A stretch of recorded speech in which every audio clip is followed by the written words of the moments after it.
બોલો ડુંગરપુરી મહારાજની જય। આ અમીરગઢમાં ડુંગરપુરીની જગ્યા છે, એમની સમાધિ અહીંયા આપેલી છે। ડુંગરપુરી મહારાજની જગ્યામાં પોતે ડુંગરપુરી મહારાજ સમાધિ પર પ્રાચીન એકદમ હાજરે હાજર છે। જે કોઈ ભાવિક ભક્તો આવે, જે કોઈ દર્શન યાત્રાઓ આવે, દાદાની કૃપા એવી છે કે ડુંગરપુરી મહારાજ જેને જ્યાં ભાવ પ્રગટ થાય છે અને જેના જ્યાં લેખ લખેલા હોય છે એ જ વ્યક્તિ આ જગ્યા ઉપર આવે છે। આ પવિત્ર ભૂમિ છે। પોતે ડુંગરપુરી મહારાજ અહીંયા સમાધિ લઈ અને કયા કયા સમય સમાધિઓ 1, 2 ને 3 સમાધિ લીધેલી છે। એક તો વાલેર, એક ચોટણ અને એક અહીંયા અમીરગઢમાં। તો આ જે ડુંગરપુરી મહાદેવ તરીકે જ ઓળખાય છે, એક ઈશ્વર પરમાત્માનો માર્ગ છે।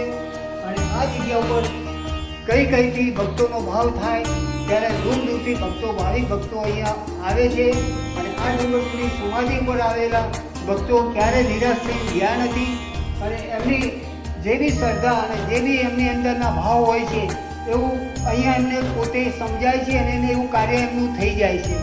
એવું અહીંયા વિશ્વાસપાત્ર લોકોનું જ કાર્ય થાય છે અને જે વિશ્વાસથી આવેલા એમનું ડુંગરપુરી મહારાજ વિશ્વાસ પરિપક્વ કામ, મનોકામના પૂર્ણ થાય છે।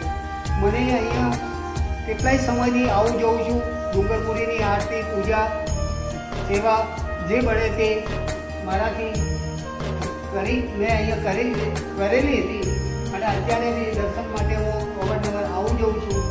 અને શક્તિરૂપે એક બ્રહ્મ છે, બ્રહ્મરૂપે એક દેહ છે। જેવી રીતે માનવ તો આ જન્મમાં આવ્યો અને પાછા જતા રહેવાનું, માનવ એક મિથ્યા છે, તો આ ડુંગરપુરી મહારાજ તો અજર અમર એક જ્યોત રૂપે, દીપક રૂપે દુનિયાના કાર્ય કરનાર છે।